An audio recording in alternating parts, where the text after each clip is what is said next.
मेरी कहानी का शीर्षक है चुड़ैल का बदला। अगर आपको मेरी ये कहानी अच्छी लगे तो प्लीज़ लाइक, कमेंट और शेयर कर दीजिए और अपने कमेंट्स कमेंट्स बॉक्स में अवश्य भेजें। एक बहुत ही खूबसूरत गांव था जिसका नाम था बख्श नगरी।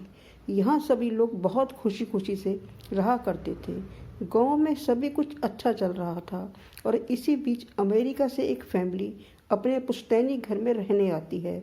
उस परिवार में पति, पत्नी और उनका छोटा सा बेटा था जो अपनी हवेली में रहने आए थे। सभी के आते ही गांव वालों में खुशी की लहर दौड़ पड़ी, क्योंकि यह फैमिली कोई और नहीं बल्कि इसी गांव में रहने वाले एक पुराने जमींदार की थी और गांव वाले उनकी बहुत इज्जत करते थे।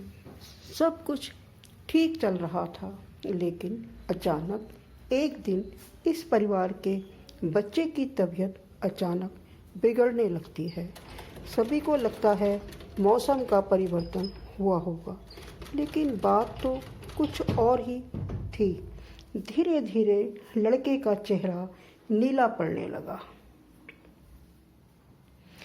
आनन फानन में परिवार ने डॉक्टर को बुलाया और डॉक्टर को भी कुछ समझ नहीं आया और उसने पास में ही बने एक हॉस्पिटल में उन्हें स्वास्थ्य परीक्षण के लिए आमंत्रित किया ताकि बच्चे की बीमारी का पता लगाया जा सके। परिवार ने डॉक्टर की सलाह अनुसार हॉस्पिटल जाना जरूरी समझा। सारे परीक्षण होने के बाद भी कुछ नहीं हासिल हुआ। जैसे ही सारा परिवार गांव पहुंचा तो गांव के कुछ बुजुर्गों ने बच्चे की हालत देखकर उन्हें ओझा के पास जाने को कहा। आज भी गांवों में पुराने रीति रिवाज के अनुसार झाड़ फूंक करके इलाज कराने की प्रथा कायम है। परिवार सभी सदस्य बच्चे के लिए ओझा के पास भी जाने को तैयार हो गए। गांव के पास ही पहाड़ी में एक बाबा यानी ओझा रहते थे, जो कि काली विद्या में भी बहुत माहिर थे। काली विद्या यानी तांत्रिक। जैसे ही उनके आश्रम की सीढ़ियों में वह बच्चा अपने परिवार के साथ पहुंचा तो ओझा जोर जोर से चिल्लाने लगे, तू क्यों आई है? इतने वर्षों के बाद भी तेरा बदला शांत नहीं हुआ। यह सब सुनकर बच्चे के माता पिता और गांव वाले दहशत में आ गए। उन्हें समझ नहीं आया कि बाबा को इतना क्रोध क्यों आ रहा है, जबकि उन्हें अभी तक कोई बात बताई ही नहीं गई। लेकिन बाबा तो काली माया में पारंगत थे। इसी वजह से रूहानी ताकतों को उन्हें पहचानना आता था। सभी लोगों ने आश्रम में प्रवेश किया, लेकिन बाबा ने केवल उस बच्चे को पास आने को कहा। बच्चे की हालत बहुत ही खराब थी। उसकी आंखें लाल हो चुकी थीं, उसका शरीर नीला दिखाई पड़ रहा था और उसके शरीर का तापमान आम बुखार से कहीं ज़्यादा था।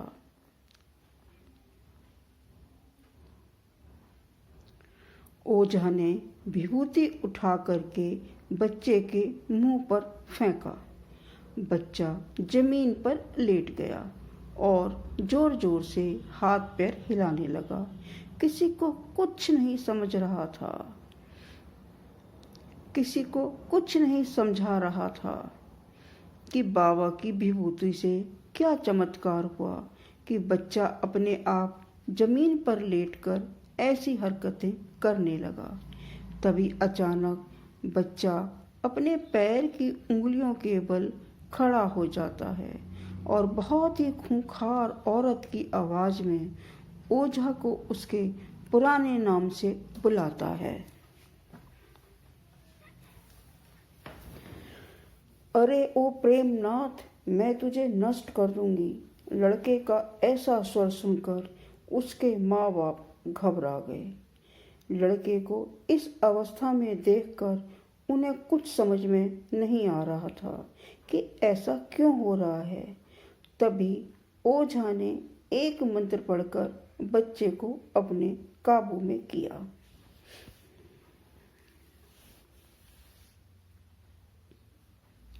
सारे गांव वाले ओझा से पूछने लगे, बाबा ये सब क्या है?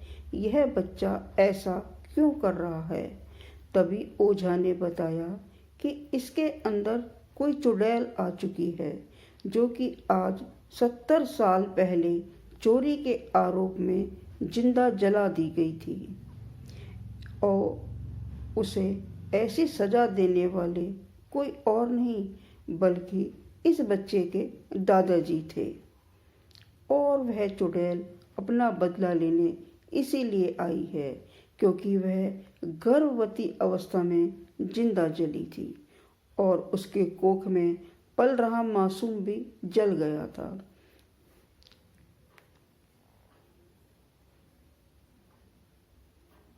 इसी वजह से वह उस वंश बच्चे को भी दर्दनाक मौत देना चाहती है ताकि उसका बदला पूरा हो सके।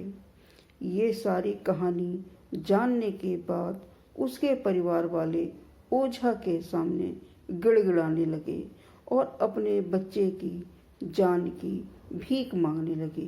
तभी ओझा ने अपनी घोर तपस्वी शक्ति से मंत्रों के उच्चारण के साथ उस चुड़ैल को मासूम बच्चे से बाहर निकाल दिया और कुछ ही क्षणों में बच्चा सामान्य हालत में आने लगा। सभी को लगा कि सब कुछ हमेशा के लिए ठीक हो गया, लेकिन यह तो एक शुरुआत थी।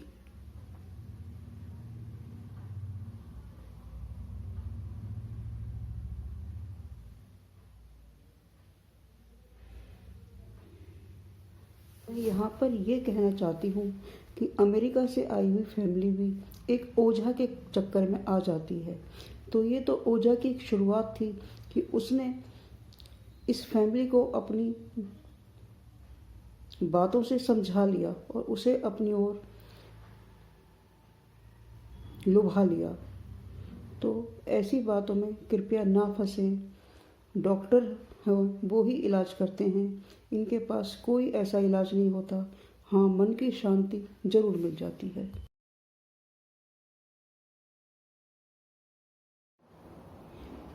धन्यवाद दोस्तों। Thanks for watching my next video. Please subscribe my YouTube channel अद्भुत हिंदी कहानियाँ।